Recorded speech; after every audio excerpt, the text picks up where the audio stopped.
Alors bonjour, ici Catherine, on est dans le deuxième jour du festival où je vous ai promis de vous faire suivre un petit peu les conférences et la qualité de personnes que l'on rencontre, et je vous présente ici Michel Rudnicka. J'ai pas écorché ton nom, Michel? Rudnicka, c'est ça. Voilà. Je viens de suivre ta conférence, Michel, et c'est pour ça que je te remercie de suivre mon invitation, parce que j'ai adoré ton parcours de vie. Et j'aimerais retranscrire le message pour les personnes qui puissent comprendre exactement ce que tu fais. Est-ce que tu pourrais te présenter un petit peu plus là au niveau des personnes à qui on parle? Eh bien écoute, voilà, moi je suis issu d'un milieu de la parfumerie. Mon père était un grand parfumeur, c'est lui qui a créé l'eau sauvage de Dior, Femme de Rochas, Diorissimo. Et donc j'ai baigné toute mon enfance dans le milieu du parfum, dans les matières premières, dans les huiles essentielles.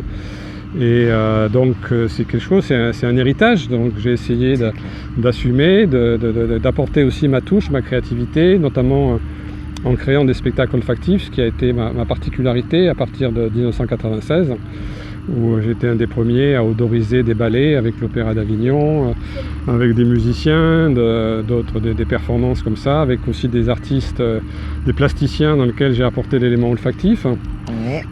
Donc pour moi, l'art du parfum, c'est pas seulement se parfumer, mettre un parfum pour séduire, c'est aussi un moyen d'expression, un moyen de véhiculer des valeurs, de donner du sens. Et voilà, donc cette notion de spectacle olfactif a évolué au fil des années, et à un moment donné, je me suis trouvé aussi à vouloir aller encore plus loin, à vouloir rentrer dans un usage plus thérapeutique et spirituel du parfum.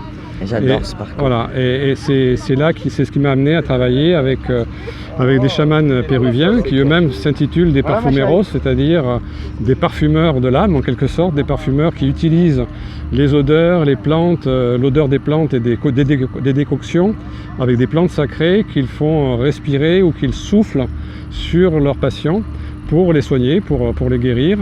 Et donc j'ai suivi tout un enseignement auprès d'eux pendant plusieurs années, en allant au Pérou à plusieurs reprises.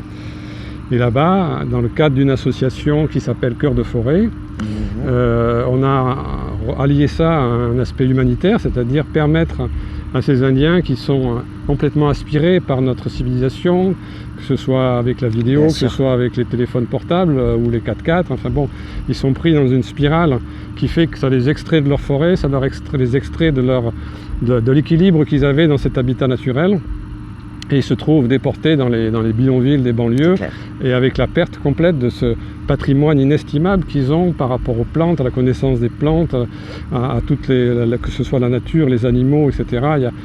Pour les laboratoires pharmaceutiques, les multinationales, c'est un trésor qu'ils sont en train de piller, et eux savent s'en servir. Eux ont 7 millénaires pratiquement d'expérience avec ces plantes. C'est la tribu la plus avancée Il y a les Shipibo pour le côté péruvien, et il y a les Achaninka pour le côté Brésil, mais c'est les mêmes ethnies qui ont quelque part conservé une partie encore de ce patrimoine. Et notre action au niveau de cette association, c'est de préserver ça en leur donnant la possibilité de rester sur leur territoire naturel et de pouvoir avoir un revenu, c'est-à-dire de pouvoir tirer parti de leurs connaissances, tirer parti des plantes qui poussent sur leur territoire, et de leur donner les moyens, grâce à des alambics, grâce à des process que le monde occidental a parfaitement maîtrisé, et de pouvoir ensuite qu'ils puissent combiner ces parfums, ces huiles essentielles. Et moi, c'est là où je suis intervenu, c'est de choisir celles qui avaient un impact olfactif intéressant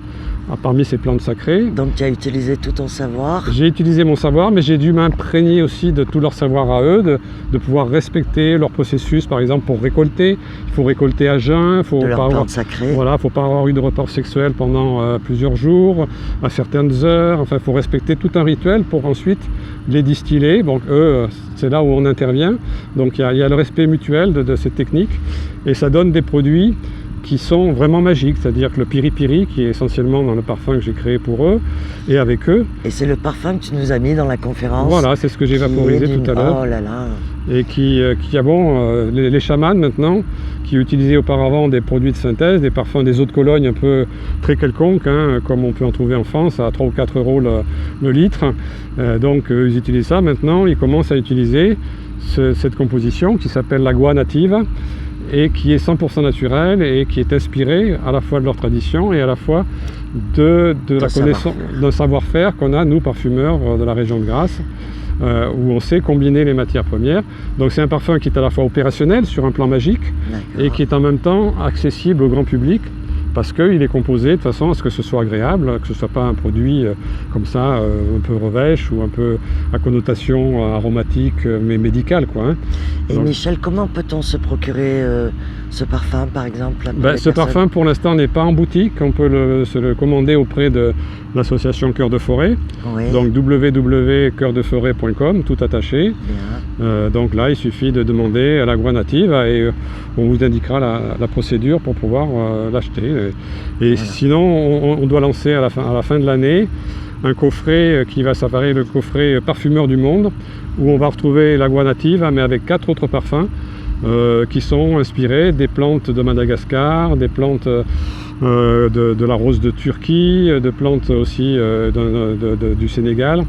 Enfin, donc des produits qui sont à la fois fabriqués de façon éthique, où il y a un commerce équitable avec les producteurs et créés par des parfumeurs indépendants qui eux aussi ne sont pas inféodés à des multinationales ou à des organismes qui ont tendance à faire des choses soit à un niveau économique. Là, ce sont des parfums qui sont peut-être pas forcément bon marché, mais qui sont faits avec les meilleures matières premières, naturelles et qui ont du sens par rapport aux personnes qui les produisent, quoi. Et donc on pourrait dire que dans ton chemin de vie, finalement, tu es passé d'un monde un peu bling-bling, entre parenthèses, un peu de paraître, à un monde sacré. Tout à fait. Moi, de toute façon, c'est ma démarche depuis longtemps, hein. Je veux dire, de pas mettre, comme on le fait partout maintenant, dans les grandes marques, où on met le parfum au service du marketing. D'ailleurs, on essaye de comprendre ce que le public veut, on va lui fournir ce qu'il veut, mais en se servant du succès des autres pour dire, ça a marché, donc ce nouveau produit devrait marcher parce qu'il s'en inspire. Moi, c'est pas du tout ma démarche. Moi, je suis pour le parfum d'auteur. Donc ça, le parfum d'auteur, c'est déjà une étape, c'est-à-dire qu'on respecte le créateur est mis en avant, non pas pour des questions égotiques, mais parce que dans tout domaine, je veux dire, un réalisateur de cinéma, un poète, un musicien, on promet son œuvre. Et ensuite, c'est normal que les gens recherchent une écriture. Dans le parfum aussi, il y a une véritable écriture. Il y a une signature. Peu à peu, le public est en train de chercher cette signature, mais c'est quelque chose qui met du temps.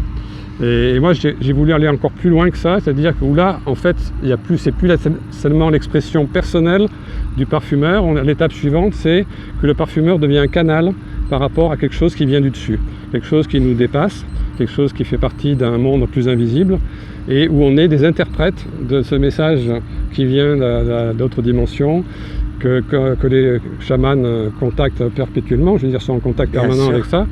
Et le travail que j'ai fait, c'est que moi aussi de me connecter à cette source-là pour pouvoir être inspiré par les mêmes canaux et pouvoir créer du parfum qui soit opérationnel, un parfum où il y a une véritable magie, non pas une magie marketing, mais une magie opérationnelle. Très bien. Et si on veut te contacter, Michel, comment est-ce qu'on peut le faire? Le plus simple, c'est sur Facebook. Il suffit qu'on écrive correctement mon nom. D'accord, je vais le mettre sous la vidéo dans le texte. Je n'anime plus de site internet parce que c'est tout le temps dépassé. Alors que Facebook, c'est quelque chose de vivant où chaque jour je publie une dizaine de posts, et puis il y a une interaction qui est permanente. Très bien, donc vous avez compris, vous pouvez rejoindre Michel sur sa page Facebook. Je vais vous mettre son nom pour ne pas l'écorcher en dessous de la vidéo. Et surtout, pensez à l'association, à son ONG. Voilà, Cœur de Forêt. Cœur de Forêt qui s'occupe œuvre vraiment beaucoup pour la reforestation, pour tout ce qui est justement le respect de ces traditions millénaires et on puisse aider ces peuples, ils en ont vraiment besoin parce que dans une génération, ce sera trop tard. Voilà. Merci Michel et merci beaucoup d'avoir accepté mon invitation. Avec plaisir. Et voilà, je vous dis à une prochaine vidéo, je vous fais suivre le festival et on vous embrasse tous, on est plein d'amour et à bientôt. Bye. Merci. Voilà.